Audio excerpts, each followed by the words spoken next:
Our writer, Liz Macy. Our producer, Jack Turner. Our very own owner of Inoteca Maria, and the executive producer, Jody Scarabella.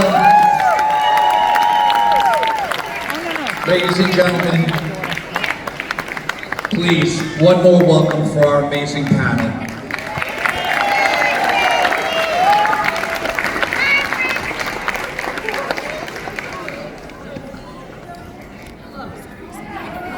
Thank you for staying. We really appreciate it. Thank you very much. Hi, everyone, and thank you so much for those of you who are staying. I so appreciate it, and I know you're in for quite a treat. As you know, this is a very special film for us, for Staten Island.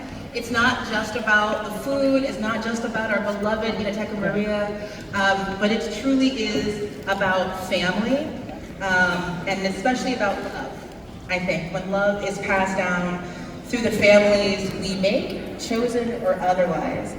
And I think also just beyond the screen, there's also a very important story about how do we talk about aging? How do we celebrate culture? How do we talk about building bridges across generations? You might have seen as you came in this lovely little postcard. Feel free to scan the QR code. More details are there.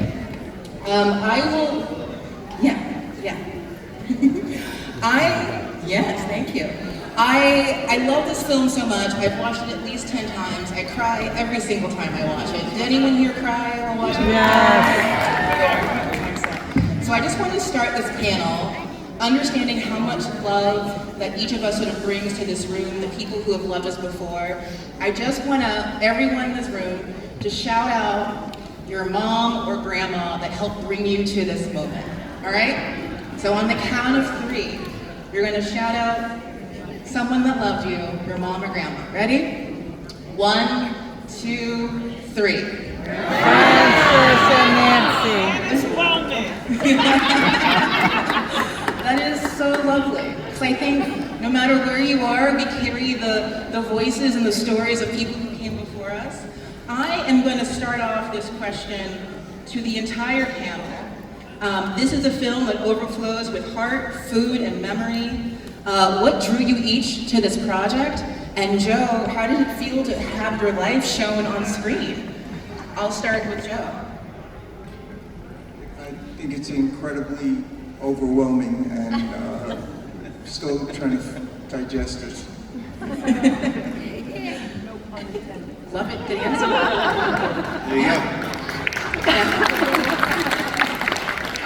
So I mean, the idea of taking someone that you are so close to, you know, Joe is like an uncle, a godfather to my children, his family, and the idea that we would adapt his story into a film is something that's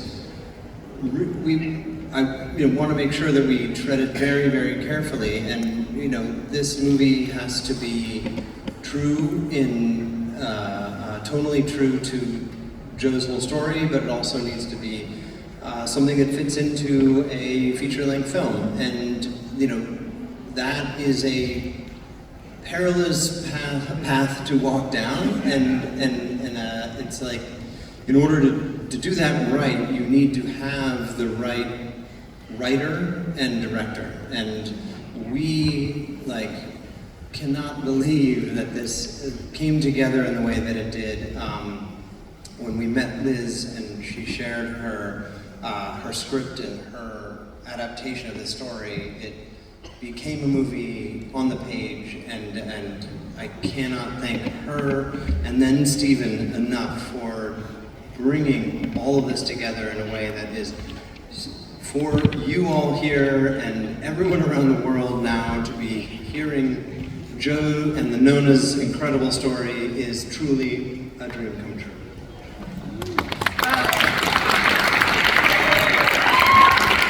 So beautiful. I'm like to. I'll say this. It's funny. I'm sitting here tonight with all of you.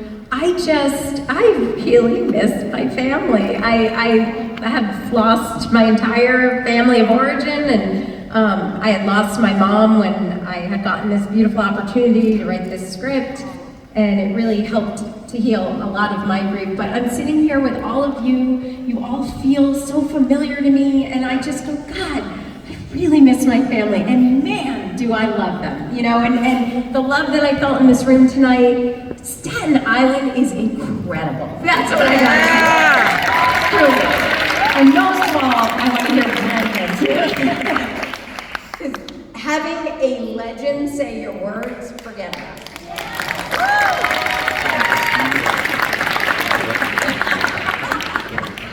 I feel like you're handing me an ice cream cone. Well, what can I say? Can you hear me? Yes! I think this is an extraordinary experience for me. I've never seen an audience as gracious and outgoing and loving as you. But I do think the script has a lot to do, because when I read it, I cried. And I think that it just brings out that in you. And I remembered my mother saying when she was quite older, she said, Brenda, remember one thing. And she clasped her hands together and she said, family is everything. And I shall never forget it, even though I flitted away. You know, as you do when you get some pieces of advice. But it's so true, and I've never seen an audience as gracious and animated as you, so I think I'll come to Staten Island all the time. You're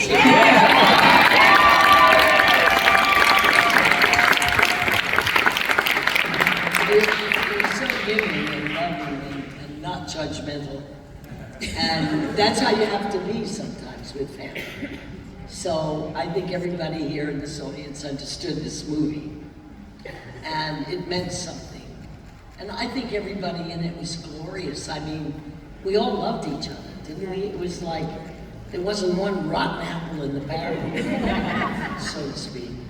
You know, but we all had this wonderful time, and I don't think you knew where you were going in this movie, but I think you had the freedom to go there. And that made some of these performances very special and very spontaneous, and something sometimes you think to yourself, what did I just do? You know, like you do with family. What did I just say to my Aunt Marge? I got hurt her feelings. Do you know what I mean? It was like a lovely experience, as it was for you. It was for me. And I'm so glad you felt that way. I was backstage, I kept hearing all the laughter and all the love, and I thought, gee, Staten Island's got great audiences.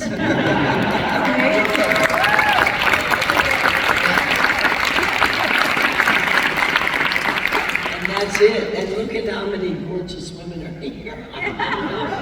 Well, you guys know what we're talking about. Okay, that's it for me. I have more questions for you, Brenda. You're not off the hook yet. Okay. I don't feel I'm on the hook. I was just, yeah, go ahead. Okay. Actually, staying on you, Brenda, you have played amazing characters on television, theater, film. You've really done it all.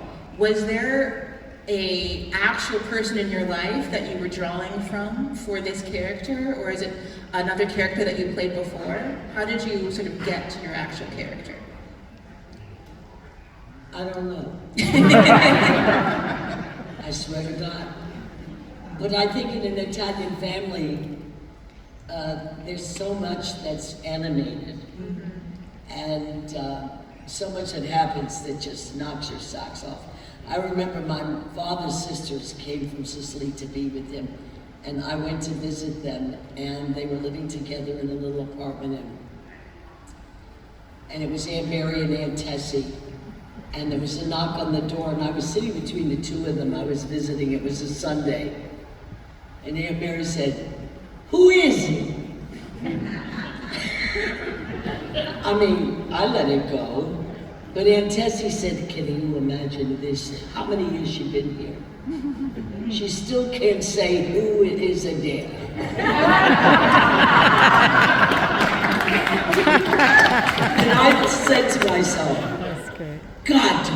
nice ladies. But they were great people.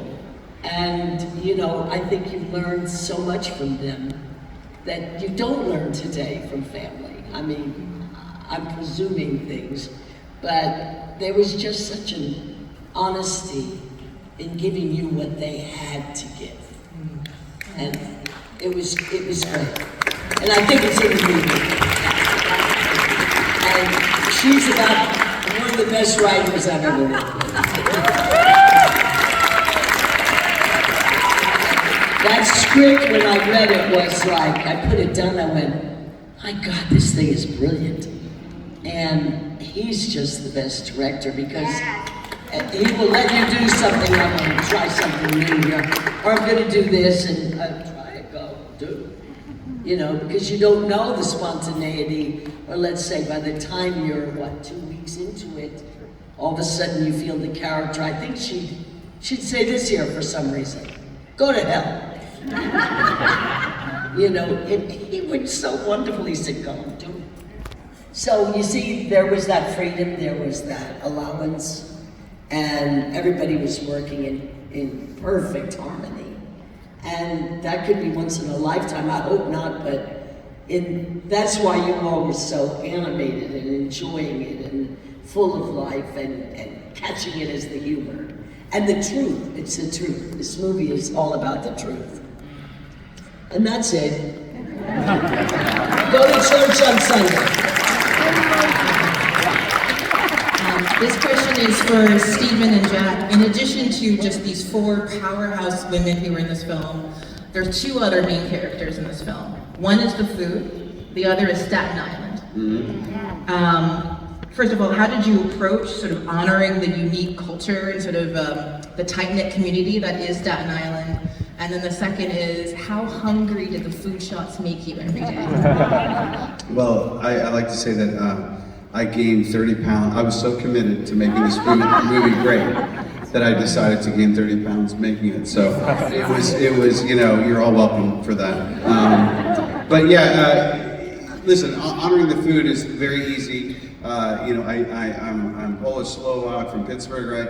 And I married an Italian lady who is a great cook. And really, it's like if you saw her script, it'd be like the food descriptions were like this thick, and then like one little line of dialogue, and then it was unbelievable. It was like a kind of like a terrifying food serial killer's notebook. It was so chock full of everything, and so it really was a combination of Liz's and her family, obviously Joe and the amazing food at the restaurant, which we had and loved.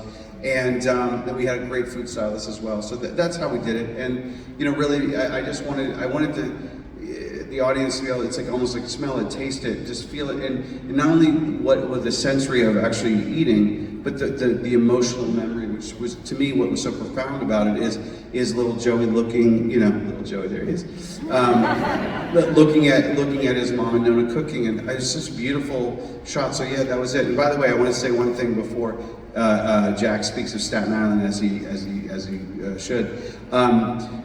Those of you who sat there and went, wait, where the hell is that? You know, anyway, the people is that we had to shoot the restaurant in Elizabeth, New Jersey. That's where Spiritus was.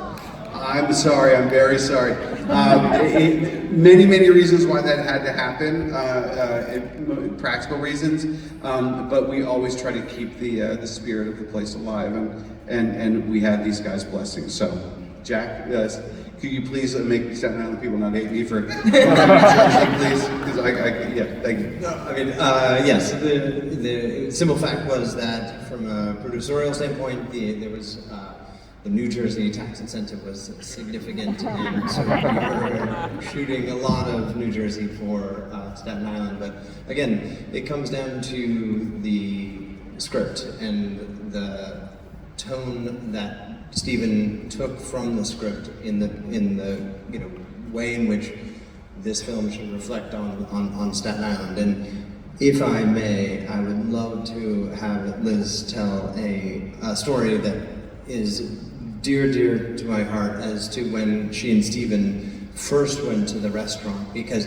this moment, as she'll describe, is indicative of how the project progressed from each stage. That's so kind. I do want to say one thing. That's so kind that you want to even hear this, but my first meeting with Jack, he said, I want this to be a love letter to Staten Island. I don't know if you remember, you said this. And I was like, yeah, I'm in. Let's do this. Staten Island's amazing. I'm from Jersey. Jersey gets a bad rap. Let's give love letters to the places that deserve it, that people don't understand. But I thought that was amazing. And Joe as well, from the beginning, was just like, we got it. This is a love letter. So thank you for that. And the story, which is so kind of you to bring it, basically, I was up for the job. I hadn't gotten the job yet. But we were here for a christening. We were living in Los Angeles at the time. We were here for a christening. We were godparents. We were on the East Coast in Jersey. And I said to Steve, when are we going to be on the East Coast again? We should go to Anateca Maria.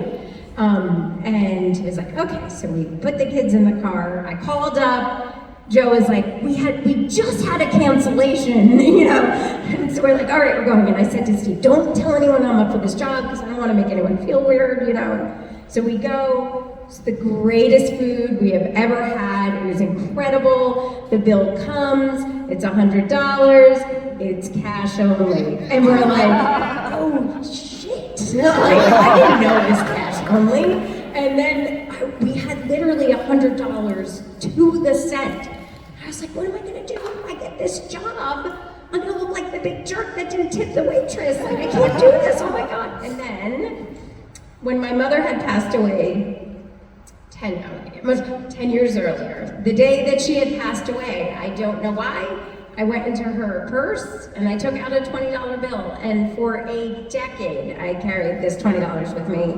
And I had run out of gas once, I got stuck in a parking garage. It's a lot of car stuff that I do. I just wouldn't spend it. And there was something in that moment. I heard my mother say, do it. It's time. Put it down. Let it go. I will be here with you. We will do this together. And I did. I took that $20 bill, I put it down on the menu. I took a picture of it, and I got the call the next day that I got the job. It's really cool. It's like an old $20 bill. It's like the old version, you know? So anyway, thank you for asking for me to share that. I really deeply appreciate it. I love that so much. Can I just share one thing? This is about Jack and about Liz. One thing that's great about Jack is he loves Joe so much, and you know, a lot of people, Hollywood, this, that, and the other, it's like he was a very protective guy. He's like, I want to take care of my guy, which I always thought was really great. And you want to talk about Staten Island, like culture, like he took care of his boy, which I think is amazing. Also, Jack has enormous credit for a lot of very, very, very, very big writers pitched on this movie. And Jack said this one thing, I don't know if you remember this, like that made a big difference with the other producers. You know, some writer said, oh, and then this happens, and you know, blah, blah, blah. He's like, she's the only one that came up with the salon. That whole salon scene, the entire idea of the women bearing their souls and having the makeover and everything, that whole thing, which I think is one of that scene where they're all just talking about their lives, and oh my God, Brenda, you're killing that. It's so beautiful.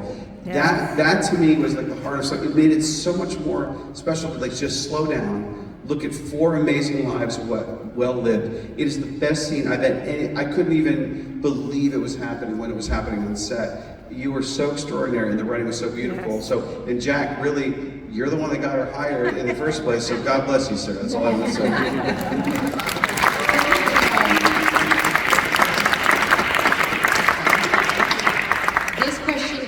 For Joe, I have seen Anateca Maria go viral at least 3 or 4 times since making this film. You have food influencers from around the world coming to the restaurant. You're featured on all the talk shows. You're mentioned by celebrities. What can the folks in Staten Island do to help to support you right now? What can the folks in Staten Island do to support you right now? What do you need right now? The folks in Staten Island have been really supportive, and I think that everybody just really connects because everybody's lost somebody or maybe is in the process now, so they're all really feeling it, and I think that's the magic, and Staten Island has always been there for us. Can I say one thing about Joe? Absolutely. Which is so great. This is also why I love this about, you're from Brooklyn originally, Staten Island. Okay, here it is. So Susan Sarandon signed on to do the movie. Okay, this is a Friday. I'm driving around. We're doing location scouting. We're here in Staten Island looking at places, and I get a call from Susan Sarandon's assistant, Madison. It's a very nice woman. She goes, Rand, hello. Hey, it's Madison. Susan would love a table tomorrow night, Saturday at 6 o'clock. Table of 4. 4 people. I go, okay, no problem, Madison. You got it. Click. She's Susan Sarandon, right? Okay. So I call. Rand, hello. Hey, Joe. Hey, it's Steve. Oh, hey, Steven. How you doing? Great. Listen, Susan Sarandon needs a table for 4 tomorrow at 6 o'clock. And he went, ooh. Listen, he's a fan. He's thrilled she's in the movie. He's like, I don't know what it is about Staten Island, but he's just like, I can't do that to my regulars. You know what I mean? So he's like, no, let me get back to you. So he calls and he goes, could she do 6:30? I'll never forget it as long as I live. I was like, I love this guy. This would never happen in Hollywood in a million years. So God bless you.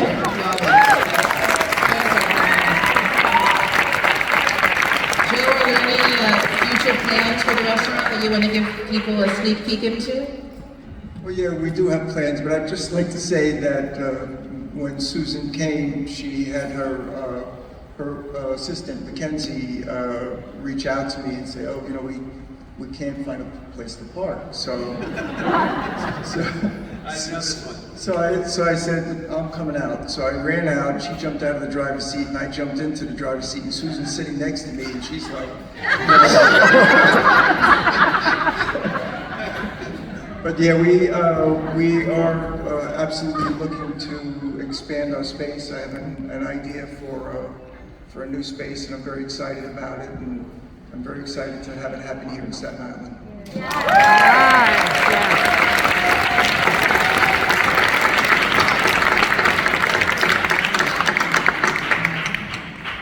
And this is the final question for the panel tonight. Is there a scene in this movie that really sort of gets you in the feels? I think everyone who's watched it probably resonates with a different part of the film, a different character, but would love to hear from you. What's the moment that really gets you? We'll start with you, Brenda. With me? Oh, yeah.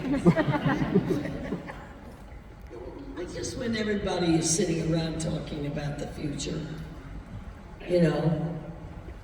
saying, well, my kids, they live here, that they live, and everybody's having limoncello, and it's relaxed, and they're clearly friends. They clearly have something to share. And also the spirit of another day, another month, another year, is very clearly with all of them. So, in other words, nobody's dreary. Everybody's like perky, and loving. And I think I call it my Jimmy Stewart movie. So positive and loving, and you always felt good when his movies were over. So that's kind of what comes to my mind. I love that last scene. I think that's really, really important, I hope we continue to do these characters. I hope we continue to have a life with them. Somehow, somewhere. I'd like to see my character go out for a date. But you know what I'm saying? I mean, you grow to love them, and you grow to have an investment in their future. Oh, he's not good enough for her. I just think they become our friends, and they become each other's friends. If this enthusiasm and love that we feel from audiences is saying, go on, dip your toes in the water again. I'm game. You heard it here first. Tag Netflix, ask for the sequel. We'll come back, I promise. Well, I already mentioned the salon scene, which is so beautiful. But I say like a little personal thing that gets me when he opens the letter and he discovers that like it's the recipe. I get choked up even thinking about it. I've seen this movie, I mean, through editorial and shooting, everything else, probably 1,000 times. But it doesn't matter that moment. I don't care what my mood is. I don't care what I'm working on the sound mix, whatever. There's just something about knowing that like he has it forever. Oh, it kills me. I love it. It's so beautiful. And actually, that recipe is on the back of these cards. So if you're wondering about the actual Sunday gravy recipe, it's on the back of this. Liz Macy. For me, it's the standing ovation when all these beautiful, gorgeous, stunning women are getting celebrated, and then he looked, we see Joe, and then we look back and he sees his mom and his Nonna, because for me, that's all of our moms, all of our grandmothers, all of our aunts, all of our cousins, that's what seeing them represents, is that celebration of all of the women in our lives, be by blood or not by blood, that have given a piece of themselves to us. So that's it for me. I love that scene around the table in the restaurant when they don't know that Joe is going to return, and when there's that doubt that they're just all being true to themselves, and it's the family you choose moment, and I just love that. When come on Bologna, where it's just like they are a family. Whatever happens in this story, whatever happens with them, they now have this bond, and that's really when I just I understand the movie. Yeah. Joe, do you have a favorite moment? So Liz must have some camera in my house or something, or some connection to my heart, because I don't know how many times I've sat down in front of my computer with my bills and tried to figure everything out. Or how many times I've been in the kitchen and the ladies have just been going at it, and really and I just want to say that it was a terrible time. After the passing of my mother, I cannot tell you how many times I reached for the phone to call her, and in the last moment realized I couldn't. So I want to just thank everybody for helping play that out in such a marvelous way.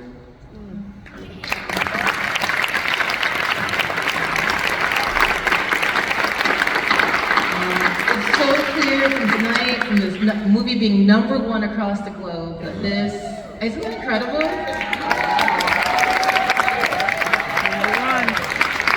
Joe, that your story, Imminent and Maria, these Nonnas mean so much for people. I'll just to say personally, throughout this entire experience, I've been wearing my grandma's ring the whole time. And every time I look at it, I think of her. So thank you so much for all of you for helping me make that happen. Thank you so much for everyone for staying. Joe Scarvella. Liz Macy. Stephen Chbosky. And Steve Miranda-Navarro.